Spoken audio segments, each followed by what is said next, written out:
অনেক ভালো অনেক আমি তোরা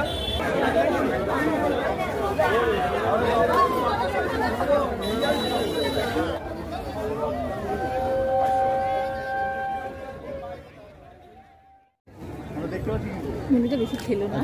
হ্যাঁ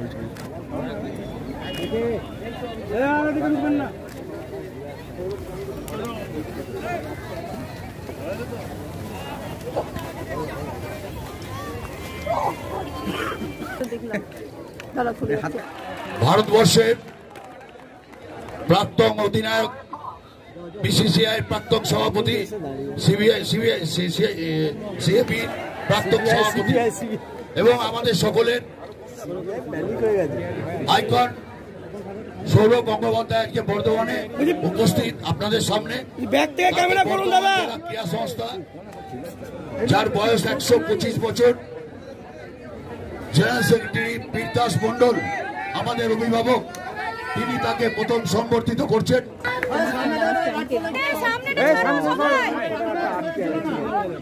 ও পশ্চিমবাংলা থেকে তোমাকে একটা কার্ড দিতে হবে ফটোগ্রাফারের। চলো ছোড়ো চকেনজি।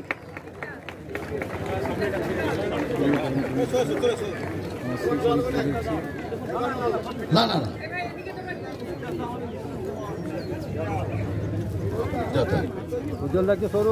দাদা ফোন ক্যামেরা নিয়ে পেছিয়ে আসুন, আমাদের সমস্যা হচ্ছে। আচ্ছা দিচ্ছি দিন, আপনি যান। আমাদের জেলা ক্রীড়া সংস্থার তরফ থেকে মোমেন্টও দেওয়া হচ্ছে।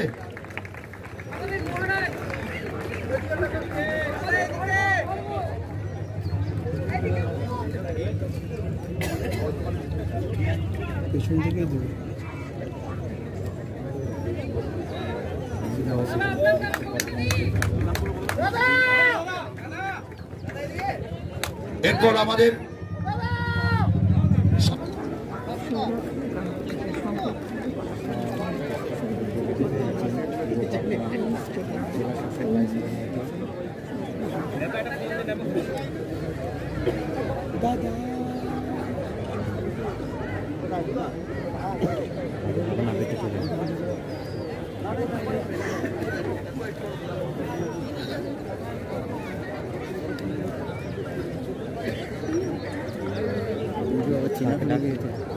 এরপর আমরা বক্তব্য রাখার জন্য আমাদের সকলের প্রিয়, আপনারা যার জন্য অধীর আগ্রহে এই বৃষ্টি, ঝড়, জল, রোদ উপেক্ষা করে এসেছে।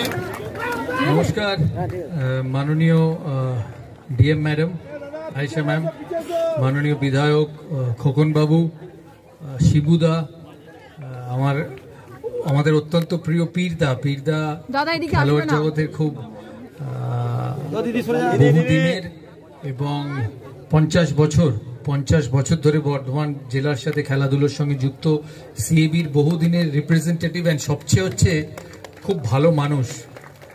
সিটিতে একটা ফাংশন ছিল, ওখানে অনেক স্টুডেন্টস ছাত্রছাত্রীর মধ্যখানে পৌঁছতে পেরে আমি খুব আনন্দিত। তাই হয়তো এখানে আসতে দেরি হয়েছে। এখানে বর্ধমান ডিস্ট্রিক্টকে আমার অনেক ধন্যবাদ সংবর্ধনা দেওয়ার জন্য। সিএবির অনেক অফিস বেয়ারার আছেন, শ্রীমন্তবাবু আছেন, আশিসদা আছে, আমাদের বামাদা আছেন, বাপ্পাদা আছেন, সন্টাই আছে, সৌমেন্দু, সঞ্জয়, ভাদুড়িদা মুর্শিদাবাদ থেকে, প্লাস এই বর্ধমান জেলার যারা সমস্ত সবাই খেলাধুলোর সঙ্গে যুক্ত, তাদের সবাইকে আমার অনেক অনেক ধন্যবাদ আমাকে এখানে নিমন্ত্রণ করার জন্য। বহুদিন ধরেই পীরদা আমাকে বলতেন, আমি সেই 2015 সালে প্রথম সিএবির সভাপতি হই, তখন থেকেই বলতেন একবার বর্ধমানে যেতে হবে। তাই আজকে আসতে পেরে আমি খুবই আনন্দিত। আপনারা ভালো থাকবেন। আমি জানি আজকে বৃষ্টি বাদলার দিনে সবাই এসে পৌঁছয়নি, তাই যেটুকু মানুষ যারা আছেন তাদেরকে আমার অনেক ভালোবাসা। বর্ধমান পশ্চিমবাংলার একটা বৃহত্তম জেলা, আমি জেলা মনে করি না, কারণ আমি যখন গাড়ি করে আসছিলাম তখন এত দোকান পাট, মানুষ, ব্যবসা বাণিজ্য দেখে আমি গাড়িতেই জিজ্ঞেস করছিলাম যে এখানে নিশ্চয়ই মানুষ ভালোভাবে জীবনযাপন করেন, নালে এত কিছু এখানে দেখা যেত না। তাই আপনারা ভালো থাকবেন, সুস্থ থাকবেন। বর্ধমান খেলার সঙ্গে যারা যুক্ত তাদেরকে সিএবির সবসময় সমর্থন থাকবে, আগেও ছিল, ভবিষ্যতেও থাকবে। আর আশা করি এখান থেকে জেলা থেকে যেমন প্রচুর খেলোয়াড় বাংলার হয়ে দেশের হয়ে খেলে, ঋদ্ধিমান সাহা খেলেছে, উনি শিলিগুড়ির মানুষ, মনোজ তিওয়ারি হাওড়ার মানুষ, প্রচুর জেলা থেকে প্লেয়াররা যায় ক্রিকেট ফুটবল মিলিয়ে। তাই জেলা বাংলার খেলাধুলোর সঙ্গে, সুমন দাস খেলেছে বর্ধমান থেকে, তাই জেলা বাংলার খেলাধুলোর সঙ্গে ওতপ্রোতভাবে জড়িত। তাই জেলার সমস্ত মানুষ যারা খেলাধুলোর সঙ্গে যুক্ত থাকেন তাদের সমস্ত সাহায্য সহযোগিতা যাতে সেন্ট্রাল বডি থেকে পাওয়া যায়, এতদিন পেয়েও এসছে, ভবিষ্যতে যাতে পাওয়া যায় সেটাই সিইবিকে দেখতে হবে। আপনারা ভালো থাকবেন, সুস্থ থাকবেন, আবার দেখা হবে কখনো। নমস্কার। মাঠও খুব সুন্দর, এখানে ক্রিকেট ফুটবল দুটোই হয়, তো দুটোই খেলা হয়। মাঠও খুব সুন্দর, আর আশা করি আপনারা খেলাধুলো সবাই উপভোগ করেন। নমস্কার, ভালো থাকবেন।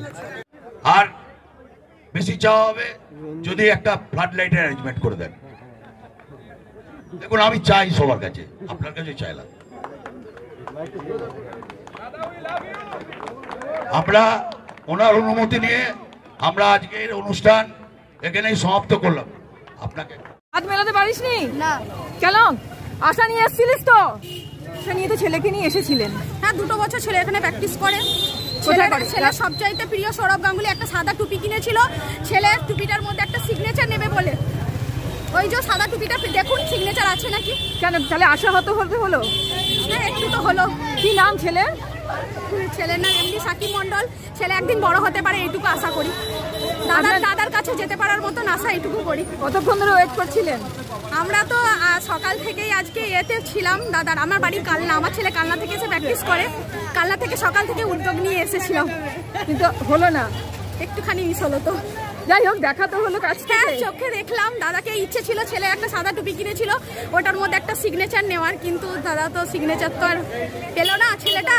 তো আশা রাখি যেন বড় হয়ে দাদার কাছে যাওয়ার মতন যোগ্যতা তৈরি করে। কি নাম আপনার? আমার নাম শাহিদা খাতুন। টুপিটা পরে এসেছিলে কি জন্যে?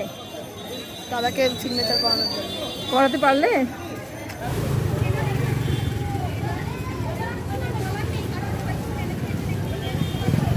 মন খারাপ?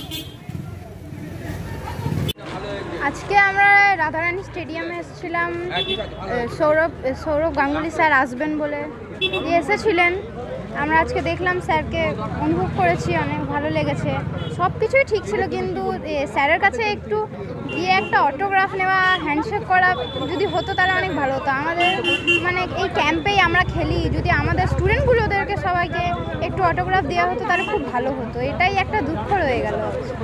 হ্যাঁ, সৌরভ দাদার সাথে মানে দেখা হয়েছে, দেখলাম স্যারকে, কিন্তু স্যারের অটোগ্রাফ কিন্তু পেলাম না। আফসোস। হ্যাঁ, ওটাই একটা আফসোস রয়ে গেল, কি এত কাছে পেয়েও স্যারের কাছে অটোগ্রাফটা নিতে পেলাম না, স্যারের কাছে হ্যান্ডশেক করতে পেলাম। বাধা কোথা থেকে পেলে? বাধা সিকিউরিটি গার্ডের কাছ থেকে পেলাম। ওরা মানে যেতে দিচ্ছিল না, আমাদের পুরো আটকে রেখে দিচ্ছে। দাদার কি ইচ্ছা ছিল? দাদার ইচ্ছে ছিল কিনা ওটা জানি না, কিন্তু আমাদের খুব ইচ্ছে ছিল কি দাদার কাছে যাই, আমাদের একটু মানে অটোগ্রাফ নেব, দাদার কাছ থেকে হ্যান্ডশেক করব, দাদার আশীর্বাদ নেব কি আমরা বড় ক্রিকেটার হই ভবিষ্যতে গিয়ে। তাই এসব ইচ্ছে ছিল সব, কিছু হলো না। আবার পরের বার নেক্সট টাইম যদি চেষ্টা করব, হতে পারে। আমি বর্ধমানেই থাকি, জিটি রোড পেট্রোল পাম্পের ওখানে। কতক্ষণ ধরে এখানে ওয়েট করছিলেন? আমরা এখানে 2 ঘন্টা দাঁড়িয়েছি, দিয়ে ফুল ছেটানো স্টার্ট হয়েছে 3:30 থেকে। তারপর দাদা এসছেন, স্যার এসছেন, দিয়ে আমরা ভেতরে ঢুকেছি, দাদাকে দেখলাম, দাদার কথাগুলো শুনেছি ভালো করে, সব করলাম।